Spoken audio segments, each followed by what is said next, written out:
propose que nous commencions ces deux auditions, en fait, qui vont vous apparaître extrêmement techniques, mais pas pour autant rébarbatives, puisqu'elles concernent au premier chef la vie des entreprises sur les territoires.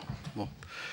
Et il m'a semblé important que nous puissions, après que la Commission des finances l'ait fait il y a déjà quelques mois, entendre les conclusions d'un rapport qui traite de la fiscalité locale des entreprises.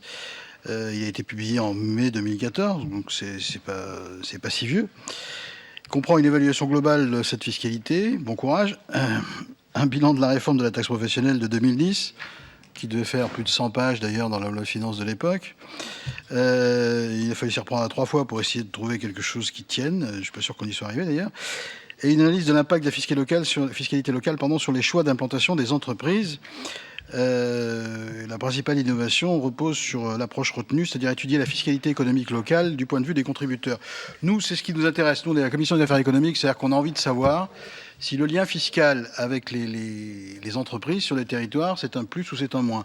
Je suis personnellement persuadé que si on distance ce lien fiscal, on va désintéresser les élus pour l'accueil des entreprises. Et si on désintéresse les élus pour l'accueil des entreprises, on ne pourra plus implanter une seule usine. Parce que, bien évidemment, quand il y a beaucoup de camions, quand il y a éventuellement un peu de fumée, quand il y a pas mal d'allées et venues sur un territoire, pour accepter ça, il faut des contreparties. S'il n'y a pas de contrepartie du tout, c'est compliqué. Et puis, en plus, lorsque la taxe professionnelle existait, mais c'est ancien, beaucoup de collectivités, entre guillemets, ristournaient un peu cette taxe professionnelle, surtout quand c'était des grands groupes. Mais bon, cette période est révolue puisque c'est maintenant l'État qui compense. Alors malheureusement, nous ne sommes pas dans une phase de stabilisation complète puisque la réforme qui est annoncée sur les régions, la fin du département, mais le renforcement des communautés de communes va encore écrire une nouvelle partition. Donc on ne peut pas faire de la politique fiction, c'est pas l'objectif.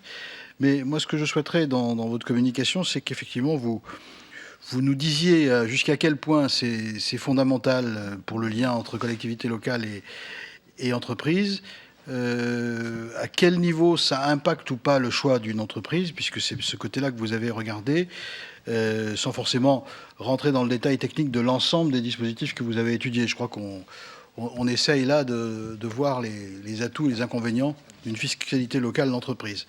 Ensuite, donc c'est Marie-Yvonne Lebrignonen, j'espère que je n'abîme pas votre nom, inspectrice des finances, rapporteur général du Conseil des prélèvements obligatoires sur le rapport fiscalité locale d'entreprise. Vous êtes accompagné de Catherine Demy, qui est conseiller maître à la Cour des comptes, secrétaire général du Conseil des prélèvements obligatoires. Et dans un second temps, nous écouterons aussi...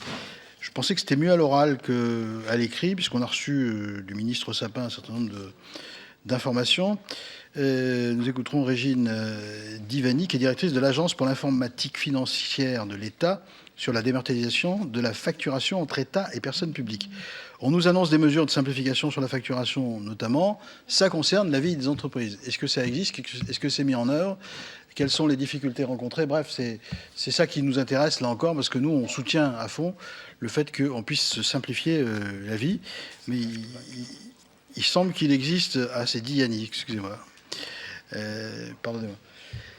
Il semble qu'il existe quand même encore quelques complexités. En tout cas, c'est ce que disent les entreprises, mais peut-être n'ont-elles pas été encore totalement atteintes par toutes les communications que vous avez faites. Alors, on va commencer par Marie-Yvonne Lebrignonen. Je vous laisse la parole.